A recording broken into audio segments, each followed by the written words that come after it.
And of course after that I couldn't wait to trip again. So the next weekend I got all my art supplies lined up and the guitar pick in hand, and I dropped a huge fucking dose. And nothing.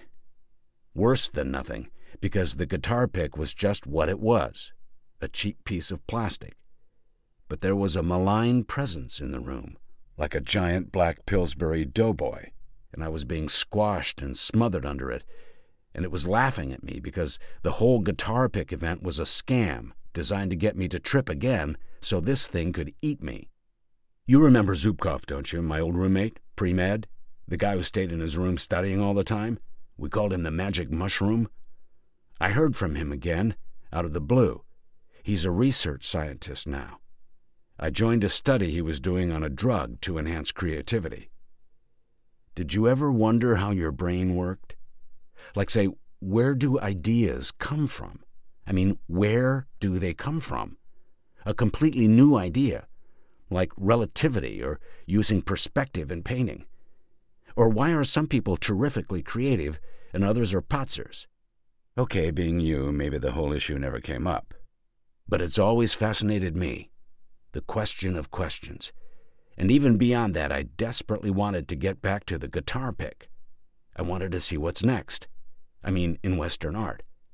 I still can't quite believe that it's all gurgled down to the nothing that it looks like now. Big kitsch statues of cartoon characters, and wallpaper and jukeboxes and pickled corpses, and piles of dry-cleaning bags in the corner of a white room, and this is a cock. Of course you might say, well, things pass. Europeans stopped doing representational art for 1,000 years, and then they started up again. Verse epics used to be the heart of literature all over the world, and then they stopped getting written. So maybe the same thing has happened to easel painting. And we have the movies now. But then you have to ask, why is the art market so huge? People want paintings, and all that's available is this terrible crap. There has to be some way of not being swamped in the ruthless torrent of innovation, as Kenneth Clark called it, as my father was always saying. I mean, you really have to ask, do we love the old masters because they're old and rare, just portable chunks of capital, or do we love them because they give us something precious and eternally valuable? If the latter, why aren't we still doing it? Okay, everybody's forgotten how to draw, but still. Drifting here. Back to Zubkov. He called me up. He said he was running a study out of the Columbia Med School, lots of funding from the government, National Institutes of Mental Health or whatever, to explore whether human creativity could be enhanced by taking a drug. They were using art students, music students, and he also wanted to get some older artists in on it, so they could check if age was a variable. And he thought of me. Well, free dope. That was never a hard sell. Anyway, I volunteered, and here we all are. And I'm sure you're wondering now why, after however long it is, old Wilmot is dropping all this on me. Because you're the only one left. The only person who knows me and who doesn't care enough about me to humor me if I'm nuts. I'm being blunt, I know, but it's true. And while I'm being blunt, of all the people I've known, you're the one with the solidest grasp of what the world calls reality. You have no imagination at all. Again, sorry to drop this on you.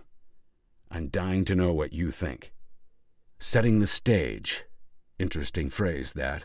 Like our life is a drama. Act 1, Act 2, Act 3, curtains. So let's start with me at 21, just out of college. Did you ever wonder how I graduated? How I could be an art major and flunk 3 art courses? This my advisor asked me. Well, sir, the reproductions make me sick.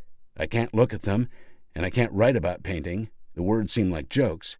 It took me 3 years to learn how to fake it, and if it wasn't for Slotsky, I would have failed the other courses too. A genius at doing art papers, Slotsky.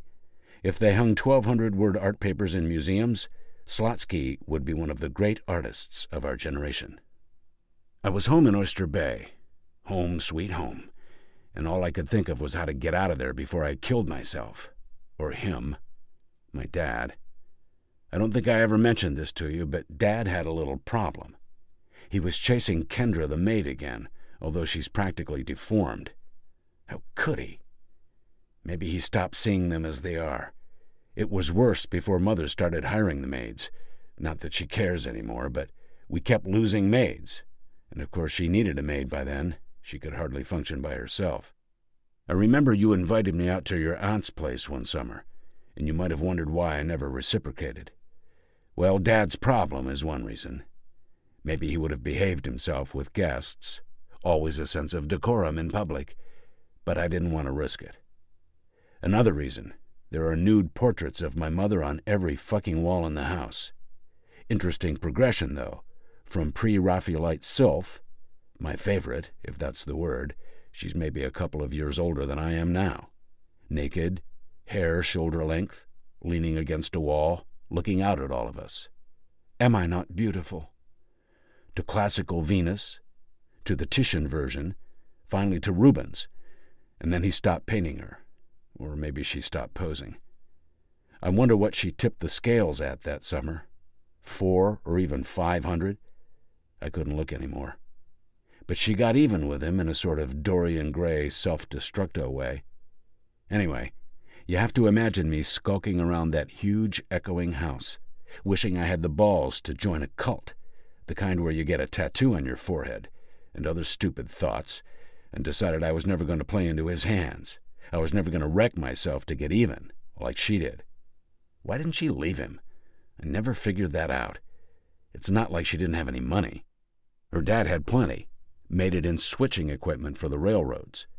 All that complicated electromechanical machinery that relayed current to the right switches in rail yards and out along the line.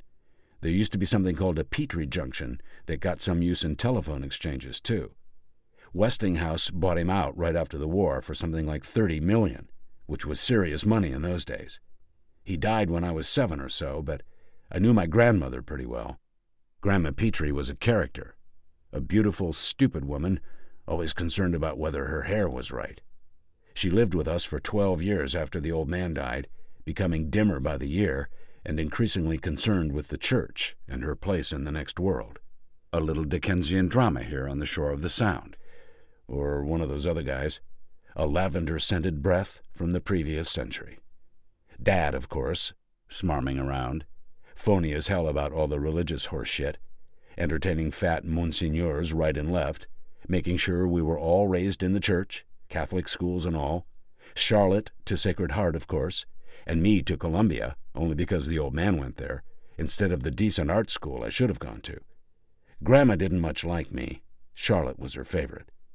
They used to sit for hours, saying the rosary, or looking at her thick leather-bound photograph albums. I would ask Charlie how she could stand it, and she'd say it was a charity, a lonely old woman needing companionship. And after a while I learned not to tease her about it, and I took it as natural that my sister could be two completely different people, the quiet little nun in training and the tomboy in shorts and a T-shirt, palling around with me down on the beach, in our boats, always covered in sand, tracking it through the house. When she died, Grandma, it turned out that all the smarm was for naught. She left the bulk of the estate to the church, with life grants to me, small, Charlotte, larger, and Mother. Mother got the house. In the will she said she expected Charlotte to pursue her vocation and enter religious life. That's a scene etched into my brain. The bunch of us sitting around listening to the lawyer read it out, all of us in black, like it was 1880. And when that part got read, I rolled my eyes and nudged Charlotte, who was sitting next to me, expecting her to give me the elbow back. But she didn't. She just turned and looked at me. And there was someone else looking out from behind her eyes, and it fucking froze my blood. Why he never left her, I guess. Why he never had a real French-type mistress in a Manhattan apartment like he must have wanted. I remember looking at him when he realized he wasn't going to get a dime, that he was stuck with us more or less forever. He went white, like he'd been punched in the gut. Funny, because his income was pretty high then. He was at the peak of his fame as a second-rate Rockwell. He could have split then. But he didn't. He just kept grabbing the maids and the locals, waitresses and cashiers. But he loved her once. You couldn't paint a woman that way unless you did. Or I couldn't anyway. And there are photographs. God, are there photographs. They met in the last summer before the war. They were both at the Art Students' League. He was an instructor. She was a student for her bohemian summer before she got serious and started settling down with a good Catholic boy. And I think he just blew her away with sheer talent. The Petries must have loved it when she dragged him home that summer, a heathen with no money, no family. But Mother was a hardhead when she wanted to be, and she was Daddy's girl, the only child. A bit of a disgrace there in a fine Catholic family, only one kid. What's wrong with them? And he converted naturally, more Catholic than the Pope after a while. He could be charming, too. Charmed the old guy, but never Grandma, as it turned out. I bet she was praying that a Jap bomb would solve her problem. But he came back, and they got married, and he got famous. And then came Charlotte, and then a set of miscarriages, and a little girl who died of polio at age 2, and then me, and that was it.